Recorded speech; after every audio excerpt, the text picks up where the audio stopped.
આજે આપણે ઘરે ઉપમા બનાવવાનો છે. કેટલા લોકોએ ઉપમા ખાધેલો છે કોમેન્ટમાં જણાવજો. અને ઘરે ઉપમા બનાવવાનો છે આપણે. તો હેલો યુટ્યુબ ફેમિલી, સ્વાગત છે નવા બ્લોગમાં. કેમ છો બધા? મજામાં?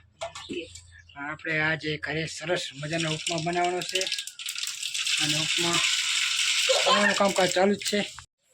તો ઉપમા બનાવવાનું ચાલુ છે કામકાજ.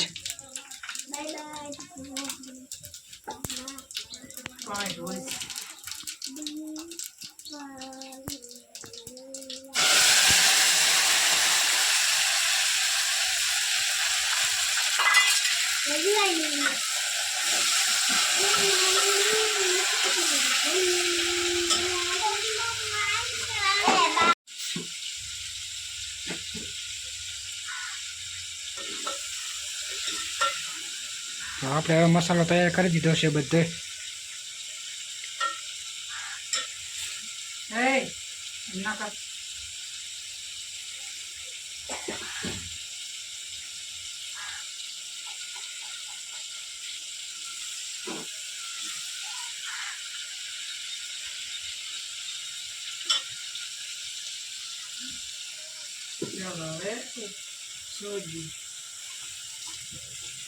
હવે પાણી.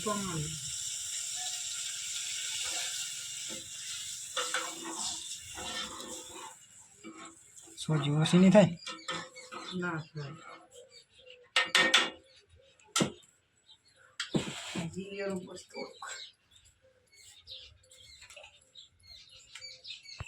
તો જો ઉપમા બનતા થોડોક ટાઈમ લાગશે. આપણે તમે ઘરે એકવાર બનાવજો, ખાવામાં મજા આવશે ઉપમા.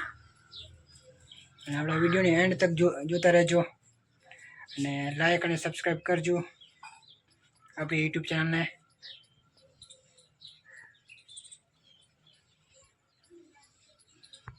ધાણા, ટમેટા ને શિંગદાણા નાખીને બનાવી ઉપમા. ઉપમા બનીને તૈયાર થઈ ગયું છે. તો આ છે આપણો ઉપમા. હા, બધો જ મસાલો નાખવો પડે ત્યારે આ ઉપમા બને છે.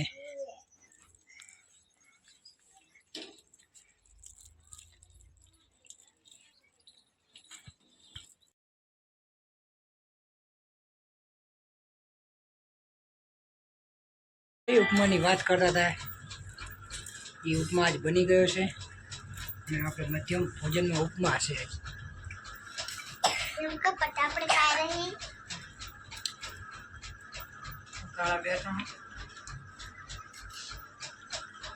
તમારે પણ ઉપમા ખાવા તો ચલો, મધ્ય ભોજનમાં જ ઉપમા છે. આપણે